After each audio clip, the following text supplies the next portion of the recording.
नमस्कार, एक बार फिर से हार्दिक स्वागत आपके अपने YouTube चैनल सनी एजुकेशन पर। हमने जो बाल विकास और शिक्षा मनोविज्ञान के महत्वपूर्ण प्रश्नों की टेस्ट सीरीज शुरू की थी, उसके अब तक 5 वीडियो आ चुके हैं। यह 6 नंबर वीडियो है। आज का वीडियो आगामी रीट के लिए बहुत ही फायदेमंद होगा, इसलिए वीडियो को पूरा देखें। वीडियो शुरू करने से पहले वीडियो को लाइक कर दो। यदि आप चैनल पर नए हो तो चैनल को सब्सक्राइब कर दो। तो शुरू करते हैं। आज का पहला प्रश्न हमारे पास, व्यक्ति के चेहरे को देखकर उसकी बुद्धि का पता लगाया जा सकता है। तो कोई भी व्यक्ति है तो उसके चेहरे को देखकर ही उसकी बुद्धि का पता लगाया जा सकता है। यह कथन किसका है? बहुत ही अच्छा प्रश्न है आज का, कि किसी भी व्यक्ति के चेहरे को देखकर उसकी बुद्धि का पता लगाया जा सकता है। ऑप्शन है हमारे पास लेवेटर का, वाटसन का, स्मिथ का या ड्रेन का।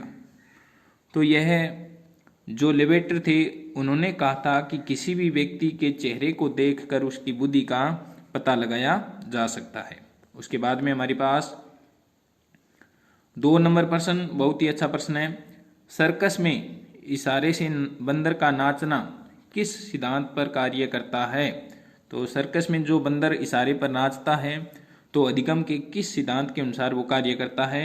हमारे पास 4 ऑप्शन, शास्त्रीय अनुबंधन का सिद्धांत, पुनर्बलन का सिद्धांत, वी.एफ. स्किनर का सिद्धांत या पियाजे का सिद्धांत। तो यह किसके सिद्धांत पर कार्य करता है? वो बंदर शास्त्रीय अनुबंधन के सिद्धांत के आधार पर वो इशारे से नाचता है। उसके बाद में 3 नंबर प्रश्न हमारे पास, बहुत ही अच्छा प्रश्न है। खेत में बिजुका का खड़ा करना और उसे देखकर पक्षियों का भागना किस सिद्धांत पर कार्य करता है? तो खेत में बिजुका होता है, उसको खड़ा कर दें और फिर पक्षी होते हैं वो उनसे डरते हैं। तो यह किस सिद्धांत पर कार्य करता है? 4 ऑप्शन है हमारे पास, शास्त्रीय अनुबंधन का सिद्धांत, पुनर्बलन का सिद्धांत या वी.एफ. स्किनर का सिद्धांत या जीन पियाजे का सिद्धांत। जिन साथियों को इनके आंसर आ रहे हैं तो कमेंट बॉक्स में ज़रूर बताएं। तो इसका हो जाएगा कि जो बिजुका को खड़ा किया जाता है वो शास्त्रीय अनुबंधन के सिद्धांत पर खड़ा किया जाता है ताकि पक्षी देखकर उसको डरे। उसके बाद में हमारे पास 4 नंबर प्रश्न है, बहुत ही अच्छा प्रश्न है। बच्चों के लिए सबसे उत्तम शिक्षक वह है जो स्वयं बालक जैसा हो। यह कथन किसका है? तो हमारे पास प्रश्न है कि बच्चों के लिए सबसे उत्तम शिक्षक वह है जो स्वयं भी क्या हो, बालक जैसा हो। तो यह कथन किसका है? ऑप्शन है हमारे पास मैकेन का, वाटसन का, स्मिथ का या ड्रेन का। तो यह किसने कहा था? मैकेन ने कहा था। उसके बाद में 5 नंबर हमारे पास प्रश्न है, किसने कहा था किशोर में जो शारीरिक, मानसिक और संवेगात्मक परिवर्तन होते हैं वो अकस्मात मतलब अचानक ही होते हैं? तो हमारे पास ऑप्शन है बिंगवे, हंट, वाटसन या स्मिथ या स्टेनले हॉल। तो बिंग एवं हंट ने कहा था कि बच्चे में या किशोर में जो भी शारीरिक, मानसिक, संवेगात्मक परिवर्तन होते हैं वो सारे के सारे क्या होते हैं? अकस्माती होते हैं, अचानक ही होते हैं। तो ये बिंग एवं हंट ने कहा था। उसके बाद में हमारे पास 6 नंबर प्रश्न है, किसके अनुसार बुद्धि अमूर्त विचारों के बारे में सोचने की योग्यता है? तो किसने कहा था कि बुद्धि है वो अमूर्त विचारों के बारे में सोचने की योग्यता है? तो हमारे पास ऑप्शन टर्मन, वाटसन, स्मिथ या स्टेनले हॉल। तो यह किसने कहा था? टर्मन ने कहा था। उसके बाद में 7 नंबर हमारे पास प्रश्न है, बहुत ही अच्छा प्रश्न।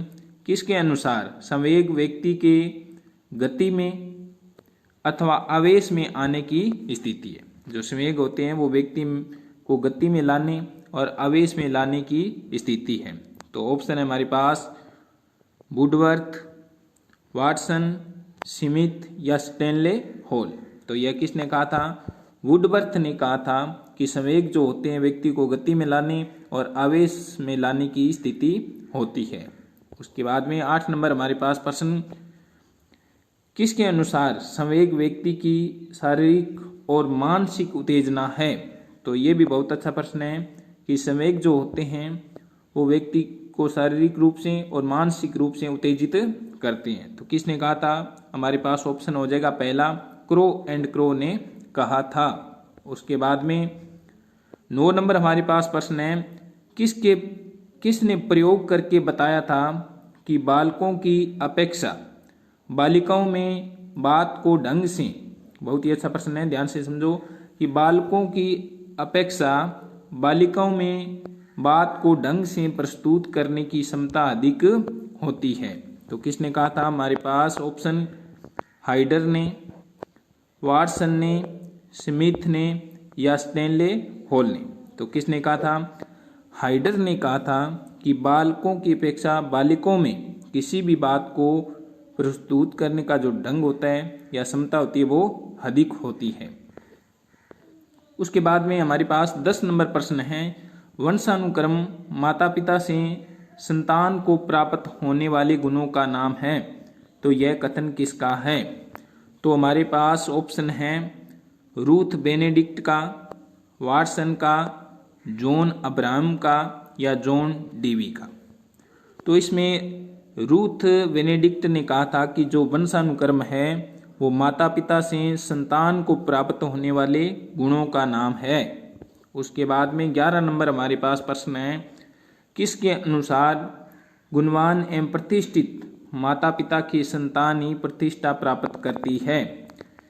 बहुत ही अच्छा प्रश्न है, किसके अनुसार गुणवान एवं प्रतिष्ठित माता पिता की संतान ही प्रतिष्ठा प्राप्त करती है? तो किसने कहा था? ऑप्शन है हमारे पास Watson, John Dewey, John Carey या विनशिप। तो विनशिप ने कहा था कि गुणवान एवं प्रतिष्ठित माता पिता की संतान ही प्रतिष्ठा प्राप्त करती है। उसके बाद में हमारे पास 12 नंबर प्रश्न है, वातावरण वह हर वस्तु है जो किसी अन्य वस्तु को घेरे हुए है और उस पर सीधे अपना प्रभाव डालती है। तो यह किसने कहा था? जीवर्ट ने, जॉन डीवी ने, अरस्तु ने या प्लेटो ने। तो किसने कहा था कि वातावरण वह हर वस्तु है जो किसी अन्य वस्तु को घेरे हुए हैं और उस पर सीधा अपना क्या करती है? प्रभाव डालती है। तो किसने कहा था? जीवर्ट ने कहा था। उसके बाद में हमारे पास 13 नंबर बहुत ही अच्छा प्रश्न, किसके अनुसार, इसमें 2-3 प्रश्न बनते हैं कि किसके अनुसार बालक की शिक्षा में परिवार का महत्वपूर्ण स्थान है। एक तो ये प्रश्न हुआ। उसके बाद में परिवार ही बालक को सर्वोत्तम शिक्षा दे सकता है। उसके बाद में यह एक ऐसी संस्था है जो मूल रूप से क्या है? प्राकृतिक है। तो इसमें यह भी प्रश्न बन सकता है कि परिवार को मूल रूप से प्राकृतिक सबसे पहले किसने कहा था? तो इसका हमारे पास ऑप्शन रूसो, जॉन डीवी, अरस्तु या प्लेटो। तो ये सबसे पहले किसने कहा था कि परिवार ही मूल रूप से प्राकृतिक संस्था है? तो रूसो ने कहा था। उसके बाद में हमारे पास 14 नंबर प्रश्न है, किसका कथन है कि माताएं आदर्श अध्यापिकाएं हैं और घर द्वारा ही दी जाने वाली अनौपचारिक शिक्षा ही सबसे अधिक प्रभावशाली और स्वाभाविक है? तो हमारे पास ऑप्शन फ्रोबेल, जॉन डीवी, अरस्तु या प्लेटो। तो किसने कहा था कि माताएं जो होती है वो बच्चे के लिए आदर्श अध्यापिकाएं हैं और घर पर जो शिक्षा दी जाती है वो सबसे अधिक प्रभावशाली होती है? तो ये किसने कहा था? फ्रोबेल ने कहा था। उसके बाद में हमारे पास 15 नंबर प्रश्न, किसने कहा था कि सीखने का प्रथम स्थान माँ की गोद है? बहुत ही अच्छा प्रश्न है कि किसने कहा था कि सीखने का प्रथम स्थान माँ की गोद है? तो हमारे पास ऑप्शन मोंटेसरी, फ्रोबेल, रूसो या अरस्तु। तो तो मारिया मोंटेसरी ने कहा था कि सीखने का प्रथम स्थान माँ की गोद है। उसके बाद में हमारे पास 16 नंबर प्रश्न है, बहुत अच्छा प्रश्न। प्रतिभाशाली बालक वह है जो अपने उत्पादन की मात्रा दर तथा गुणवत्ता में विशिष्ट होता है। तो यह कथन दिया गया है। तो किसने दिया था कि प्रतिभाशाली बालक वह है जो अपने उत्पादन की मात्रा दर तथा गुणवत्ता में विशिष्ट होता है। तो यह कथन किसका है? हमारे पास पहला ऑप्शन टर्मन एम ओडम द्वारा, फ्रोवेल द्वारा, रूसो द्वारा या अरस्तु द्वारा। तो यह कथन किसका है? टर्मन एम ओडन द्वारा। उसके बाद में 17 नंबर हमारे पास प्रश्न है, पिंड अवस्था का समय कितना होता है? तो जो पिंड अवस्था होती है, पहले डिमंड अवस्था फिर पिंड अवस्था आती है। तो पिंड अवस्था का जो समय होता है वो 14 दिन से 2 महीने तक होता है। उसके बाद में हमारे पास 18 नंबर प्रश्न है, नर्सरी पद्धति के जनक कौन है? जो नर्सरी है उस पद्धति के जनक कौन थे? ऑप्शन है हमारे पास मारिया मोंटेसरी, फ्रोबेल, रूसो या अरस्तु। तो नर्सरी पद्धति के जो जनक थे या जन्मदाता थे वो थे मारिया मोंटेसरी।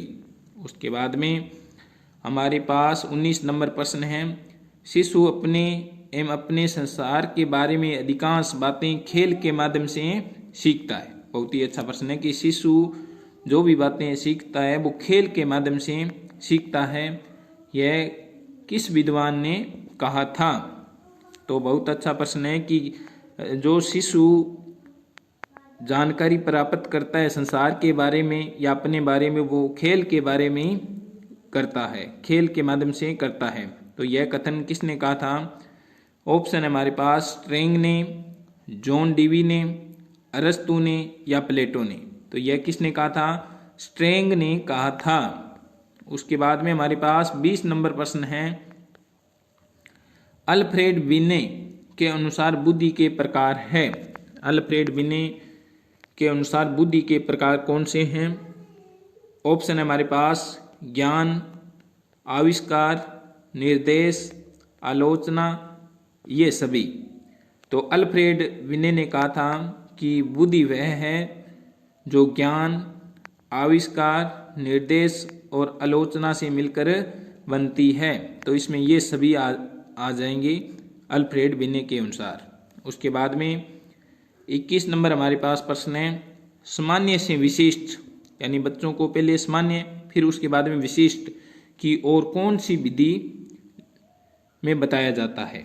तो पहले उनको सामान्य जानकारी दी जाती है, उसके बाद में विशिष्ट जानकारी कौन सी विधि में दी जाती है? ऑप्शन है हमारे पास 4, आगमन विधि द्वारा, निगमन विधि द्वारा, व्याख्यान विधि द्वारा या परियोजना विधि द्वारा। तो जो आगमन विधि है उसके अंदर सामान्य से विशिष्ट की ओर चला जाता है। उसके बाद में हमारे पास 22 नंबर प्रश्न है, खेल पद्धति के जनक कौन हैं? तो खेल पद्धति के जनक कौन थे? खेल पद्धति के जनक थे हमारे पास ऑप्शन जीन पियाजे, वी.एफ. स्किनर, थारनडाइक या हेनरी कोल्डवेल कुक। तो खेल विधि के जो जनक थे वो हेनरी कोल्डवेल कुक थे।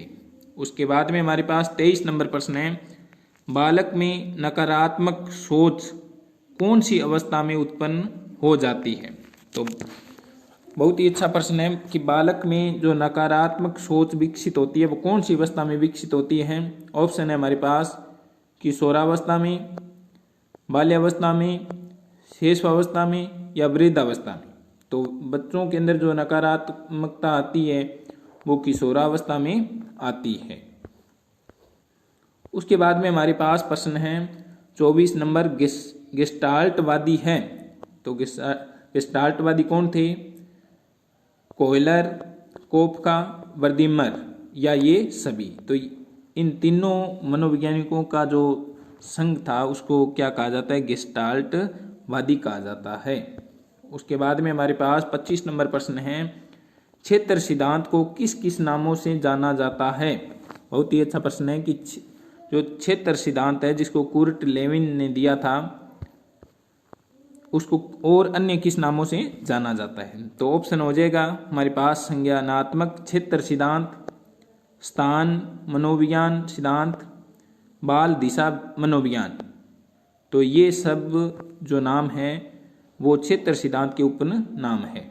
उसके बाद में हमारे पास 26 नंबर प्रश्न है, रॉबर्ट गेने के अनुसार अधिगम का सबसे निम्न सत्र कौन सा है।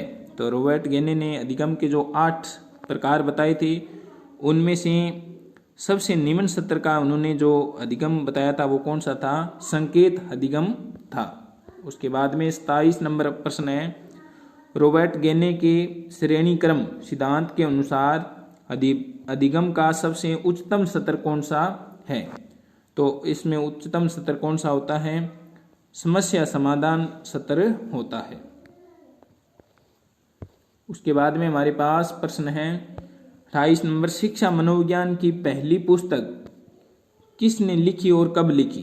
तो शिक्षा मनोविज्ञान की पहली पुस्तक किसने व कब लिखी थी। ऑप्शन है हमारे पास, थारनडाइक ने 1903 में, बीएफ स्किनर ने 1902 में, सिगमंड फ्राइड ने 1950 में, या जीन पियाजे ने 1901 में। तो शिक्षा मनोविज्ञान की पहली पुस्तक लिखी थी थारनडाइक ने 1903 में। ये बहुत ही अच्छा प्रश्न है कि शिक्षा मनोविज्ञान की जो पहली पुस्तक लिखी गई थी वो थॉरनडाइक ने 1903 में लिखी थी। उसके बाद में हमारे पास सुल्तान नाम के चिंपांजी पर किसने प्रयोग किया। सुल्तान नाम का क्या था, चिंपांजी, उस पर किसने प्रयोग किया था। तो ऑप्शन है हमारे पास BF Skinner, Thorndike, Henry Caldwell Cook या कोयलर।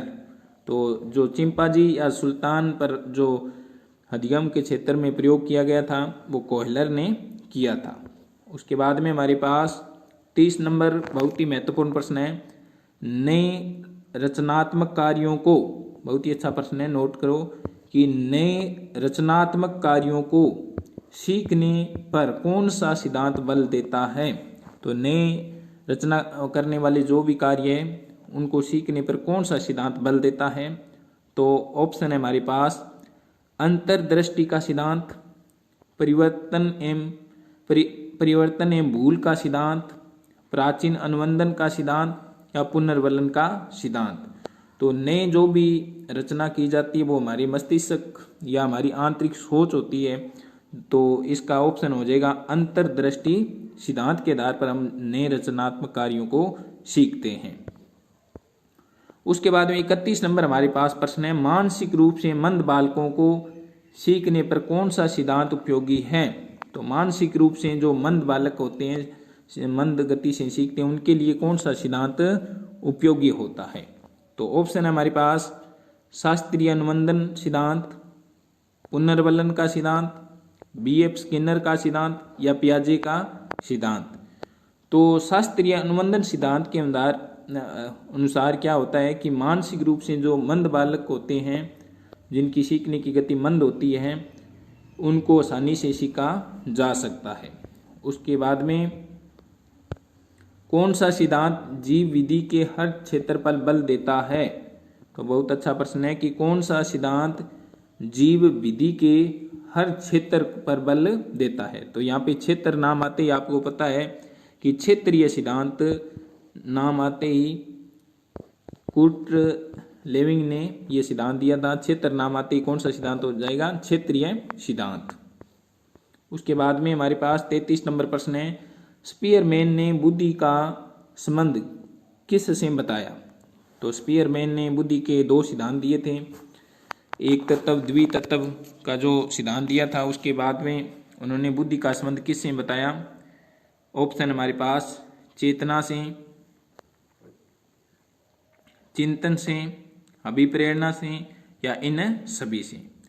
तो इसमें हो जाएगा स्पीयरमैन ने जो बुद्धि का संबंध बताया था वो चिंतन से बताया था। 2 नंबर ऑप्शन है हो जाएगा। 34 नंबर हमारे पास प्रश्न है, बालक सबसे पहले क्या बोलता है। तो बालक सबसे पहले क्या बोलता है। जिन साथियों की ये आंसर आ रहा है इसका, तो कमेंट बॉक्स में ज़रूर बताएं कि बालक सबसे पहले क्या बोलता है। तो बालक सबसे पहले व्यंजन बोलता है, या स्वर बोलता है, या विसर्ग बोलता है, या ये सभी बोलता है। तो बालक सबसे पहले व्यंजन बोलता है या व्यंजन सीखता है। उसके बाद में हमारे पास 35 नंबर प्रश्न है, पर्यटन विधि का जनक कौन है। तो पर्यटन विधि का जनक कौन है, हमारे पास पेस्टोलॉजी, अरस्तु, बीएफ स्किनर या क्लार्क हल। तो जो पर्यटन विधि दी थी यानी पेस्टोलॉजी ने पर्यटन विधि दी थी। उसके बाद में हमारे पास 36 नंबर प्रश्न, नवजात शिशु कितने घंटे सोता है। जो नवजात शिशु होता है वो कितने घंटे सोता है। तो ऑप्शन है हमारे पास 1 से 10 घंटे, 2 नंबर 11 से 20 घंटे, 3 नंबर ऑप्शन है 5 से 10 घंटे, और लास्ट ऑप्शन है हमारे पास 18 से 20 घंटे। तो नवजात जो शिशु होता है वो 18 से 20 घंटे तक सोता रहता है। उसके बाद में हमारे पास 37 नंबर प्रश्न है, नैतिक विकास का सिद्धांत किसने दिया था। तो नैतिक विकास का सिद्धांत किसने दिया था, हमारे पास क्लार्क हल ने, बीएफ स्किनर ने, वाटसन ने, या कोहेल बरी ने। यहाँ पे बरी है, कोहेल बरी ने। तो नैतिक विकास का जो सिद्धांत दिया था वो कोहेल वर ने या कोहेल बरी ने दिया था। उसके बाद में हमारे पास 38 नंबर प्रश्न है, सीखने का सिद्धांत किसने दिया। तो बहुत ही अच्छा प्रश्न है कि सीखने का सिद्धांत किसने दिया। ऑप्शन है हमारे पास थायरनडाइक ने, रदरफोर्ड ने, विलियम वुंट ने, या टीचनर ने। तो जो सीखने का सिद्धांत इनमें से दिया गया वो किसने दिया था, थॉर्नडाइक ने दिया था। उसके बाद हमारे पास 39 नंबर प्रश्न है, बहुत अच्छा प्रश्न है, निम्न में से सुमेलित है डिस्कैलकुलिया। तो ये क्या है, डिस्कैलकुलिया गणित संबंधी विकार, डिसलेक्सिया पढ़ने संबंधी विकार, डिस्ग्राफिया लिखने संबंधी विकार, और डिस्प्रेक्सिया लिखना, पढ़ना और बोलने संबंधी का विकार। तो इसमें पूछा गया कि क्या ये सभी सम्मिलित है, कि जो डिस्कैलकुलिया होता है उसमें गणित संबंधी विकार से संबंधित है, वो डिसलेक्सिया है वो पढ़ने संबंधी से संबंधित है। उसके बाद में डिस्ग्राफिया वो लिखने संबंधी विकार से संबंधित है। उसके बाद में डिस्प्रेक्सिया लिखना, पढ़ना और बोलना विकार से संबंधित है। तो ये सभी सही है। उसके बाद में हमारे पास 40 नंबर प्रश्न है, किशोर की सबसे नाजुक एवं संवेदनशील समस्या क्या होती है। किशोर की सबसे नाजुक एवं संवेदनशील समस्या क्या होती है, पढ़ाई, प्रतिष्ठा, समायोजन, या यौन संबंधी समस्या। जो किशोर होते हैं उनकी सबसे नाजुक और संवेदनशील जो समस्या होती है वो होती है यौन संबंधी समस्या। बहुत ही अच्छा प्रश्न है। उसके बाद में 41 नंबर हमारे पास प्रश्न, मैं कौन, मैं क्या आदि जैसी प्रबल भावनाएं बालक के विकास की किस अवस्था की सूचक होती है। तो मैं कौन, मैं क्या आदि जो भावनाएं होती है वो बालक की किस अवस्था में होती है। हमारे पास ऑप्शन किशोरावस्था में, बाल्यावस्था में, शैशवावस्था में, या वृद्धावस्था में। तो बालक मैं कौन हूँ, मैं क्या हूँ, ऐसी जो भावना होती है वो किशोरावस्था में आती है। उसके बाद में 42 नंबर हमारे पास प्रश्न है, बुद्धि का संरचना सिद्धांत किसने दिया था। तो बुद्धि का जो संरचना सिद्धांत है वो किसने दिया था, बीएफ स्किनर ने, थॉर्नडाइक ने, जीन पियाजे ने, या आइजेनक ने। तो बुद्धि का जो संरचना सिद्धांत दिया था वो आइजेनक ने दिया था। उसके बाद में हमारे पास 43 नंबर प्रश्न, शिक्षण की विभिन्न विधियों के प्रयोग के लिए कौन सी अवस्था सर्वाधिक उपयुक्त है।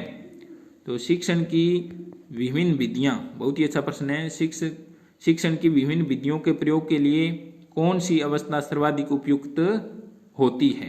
तो हमारे पास ऑप्शन है किशोरावस्था, शैशवावस्था, बाल्यावस्था, या वृद्धावस्था। तो शिक्षण की विभिन्न विधियों के प्रयोग के लिए सर्वाधिक जो उपयुक्त अवस्था होती है वो क्या होती है? बाल्य अवस्था होती है। उसके बाद में हमारे पास 44 नंबर प्रश्न है, भाषा को सीखने के साधन कौन कौन से? तो भाषा के सीखने के साधन कौन कौन से हैं? हमारे पास ऑप्शन है, अनुकरण के द्वारा, दोहराकर, बिल्कुल सही है। खेल खेल विधि के द्वारा, बिल्कुल सही है। कहानी सुनकर, बिल्कुल सही है। वार्तालाप द्वारा, बिल्कुल सही है। प्रश्नोत्तर विधि से, बिल्कुल सही है। तो ये सभी जो भी हैं प्रकार वो भाषा सीखने के लिए बहुत ही महत्वपूर्ण साधन है। उसके बाद में हमारे पास 45 नंबर प्रश्न है, लड़कियां संकेतों के द्वारा बात करना किस उम्र तक सीख जाती है? तो बहुत ही महत्वपूर्ण प्रश्न है कि लड़कियां संकेतों के द्वारा बात करना किस उम्र तक सीख जाती है? तो ऑप्शन है हमारे पास 6 वर्ष की उम्र तक। 2 नंबर ऑप्शन हमारे पास 8 वर्ष की उम्र तक, 9 वर्ष की उम्र तक और 3 वर्ष की उम्र तक। तो लड़कियां संकेतों से जो बात करना सीखती है वो 6 वर्ष की उम्र तक सीखती है। उसके बाद में हमारे पास 46 नंबर प्रश्न है, 6वीं कक्षा में पढ़ने वाले बालक का शब्द भंडार। यहाँ पे है, एक तो नोट करना कि 6वीं कक्षा, उसके बाद में शब्द भंडार, यानी 6वीं कक्षा में बालक का जो शब्द भंडार होता है वो कितना होता है? ऑप्शन हमारे पास 10,000 शब्दों तक, 30,000 शब्दों तक, 40,000 शब्दों तक या 50,000 शब्दों तक। तो 10वीं यानी 6वीं कक्षा का जो बालक होता है वो 50,000 शब्दों को याद कर लेता है। उसके बाद में हमारे पास 47 नंबर प्रश्न है, सृजनशीलता मौलिक परिणामों को अभिव्यक्त करने की मानसिक क्रिया है, यह कथन किसका है? जो सृजनशीलता होती है वो मौलिक परिणामों को, यानी नए परिणामों को, नई सोच को अभिव्यक्त करने की मानसिक क्रिया है, यह कथन किसका है? तो ऑप्शन है हमारे पास क्रो एंड क्रो का, वाटसन का, जीनबर्ग का या क्लार्क हल का। तो यह किसने कहा था कि जो सृजनशीलता होती है वो मौलिक नए परिणामों को अभिव्यक्त करने की मानसिक क्रिया है? तो क्रो एंड क्रो हो जाएगा। उसके बाद में हमारे पास 48 नंबर प्रश्न है, किशोरावस्था वह अवस्था है जिसके द्वारा एक विकासमान व्यक्तित्व बाल्यावस्था से प्रौढ़ावस्था तक पहुंचता है। तो सबसे पहले नोट करेंगे कि किशोरावस्था वह अवस्था है जिसके द्वारा एक विकासमान व्यक्तित्व बाल्यावस्था से प्रौढ़ावस्था तक पहुंचता है। तो यह कथन किसका है? हमारे पास ऑप्शन है ड्रेवर का, जरसील्ड का, हल का या मेंडल का। तो यह कथन किसका है? जरसील्ड का है। उसके बाद में 49 नंबर हमारे पास प्रश्न है, आधुनिक मनोविज्ञान का संबंध व्यवहार की खोज से है। तो आधुनिक मनोविज्ञान का संबंध किससे है? व्यवहार की खोज करना है। तो यह परिभाषा किसकी है? किसकी है? ऑप्शन है हमारे पास वाटसन की, हल की, मन की या वुडवर्थ की। तो यह प्रश्न बहुत ही अच्छा है कि यहाँ से ध्यान देना है कि आधुनिक मनोविज्ञान का संबंध व्यवहार की खोज से है। तो व्यवहार की खोज से है, तो व्यवहार का आप नाम आते ही वाटसन मत कर देना, इसका ऑप्शन हो जाएगा मन। मन की यह परिभाषा है। उसके बाद में हमारे पास 50 नंबर प्रश्न है, आज के वीडियो का लास्ट प्रश्न, वह बालक जो समाज द्वारा स्वीकृत आचरण का पालन नहीं करता वह अपराधी कहलाता है, यह किसने कहा था? तो जो भी बालक हैं वो समाज के द्वारा जो भी आचरण होते हैं, नियम होते हैं, उनका पालन नहीं करता है तो वह क्या कहलाता है? अपराधी कहलाता है। यह परिभाषा या यह किसने कहा था? किसने कहा था? हमारे पास ऑप्शन हिली ने, हल ने, मन ने या वुड ने। तो यह किसने कहा था? यह किसने कहा था? हिली ने कहा था कि यदि कोई बालक समाज द्वारा स्वीकृत आचरण का पालन नहीं करता है तो वो क्या कहलाता है? अपराधी कहलाता है। तो आज की वीडियो के ये थे 50 सवाल। आपको प्रश्न कैसे लगे कमेंट बॉक्स में ज़रूर बताएं और अपने साथियों को भी वीडियो ज़रूर शेयर करें। इसकी PDF प्राप्त करने के लिए आप हमारे टेलीग्राम चैनल को ज़रूर ज्वाइन करें। धन्यवाद।